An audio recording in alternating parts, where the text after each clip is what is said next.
dito, register ka dito. Type mo number, tapos password, tapos nickname mo. Tapos send OTP. Lagin ka na. Una mo makikita ito. Ito yung makikita mo. Yan. Yan. Yan.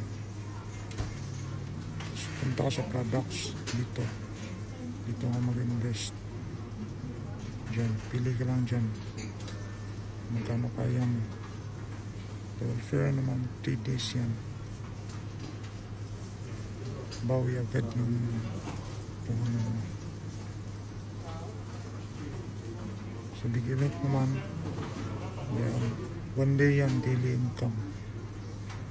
Tapos, wala pa kasi ngayon. Dito lang muna tayo. Diyan.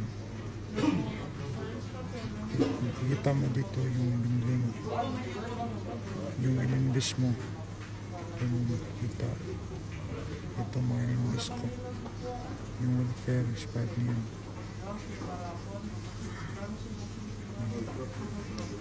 Pusi tayo dito. Saan palagay tayo 520.